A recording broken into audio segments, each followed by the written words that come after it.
সেদিন এই হ্যাকটা দেখে আমি তো পুরোই অবাক। দেখে মনে হলো একবার ব্যবহার করেই এতটা যখন পরিবর্তন হতে পারে, আর ঘরে তো আমার সবকিছুই আছে, তাহলে আমিও একটু চেষ্টা করে দেখি না পরিবর্তন হয়। নিজের চোখে দেখবো, তবে না বিশ্বাস করব। যে কথা বলা সেই মতো কাজ। তো উপকরণ কি কি নিয়েছি তোমাদের বলে দিই। প্রথমেই একটা চাটু বসিয়ে ছোট চামচের 3 চামচ মতন হলুদ দিয়েছি। গ্যাসের ফ্লেমটাকে বাড়িয়ে দিয়ে সমানে নেড়েছি যতক্ষণ না হলুদটা পুড়ে গিয়ে কালো কালো মতন হয়ে গেছে। তো দেখো অনেকটাই কালো হয়ে গেছে, এবার নামিয়ে নেব। হলুদটা ঢেলে বাটিতে নিয়ে নিয়েছি। এর সঙ্গে নিয়েছি টক দই, কফির গুঁড়ো, পাতিলেবু ও মধু। সবগুলো উপকরণ দিয়ে আমি একটা প্যাক তৈরি করে নিয়েছি। এবার অ্যাপ্লাই করার পালা। তো আমি এটাকে এক হাতেই লাগাবো, কারণ আমি দেখব যে এক হাতের সঙ্গে আরেক হাতের কতটা পরিবর্তন হয়েছে। এজন্য আমি হাত দিয়েই ভালো করে একটা হাতে কিন্তু মেখে নিলাম। এবার প্রায় 10 থেকে 15 মিনিট আমি ওটাকে শুকিয়েছি, যতক্ষণ না আর কি ওটা টেনে এসছে ততক্ষণ রেখে তারপরে আমি একটু অল্প অল্প জল দিয়ে ওটাকে ডলেছি। ডলে তারপরে আমি ভালো করে কিন্তু ওয়াশ করেছি। আমার তো মনে হয় না কোনো পরিবর্তন হয়েছে। তবে একটা জিনিস ভালো,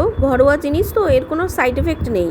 ঘরোয়া জিনিস যেরকম, এগুলো একদিনেই পরিষ্কার হয়ে যাবে না, সময় নিয়ে এগুলো অ্যাপ্লাই করতে হবে। দেখো কোনো পরিবর্তন দেখতে পাচ্ছ কি?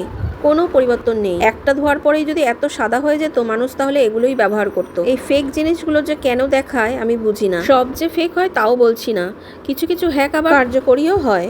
আমার তো কিছু পরিবর্তন হয়নি। আমার মতো তোমরা এরকম কারা কারা হ্যাক দেখে ট্রাই করেছো, কমেন্টে অবশ্যই জানিও।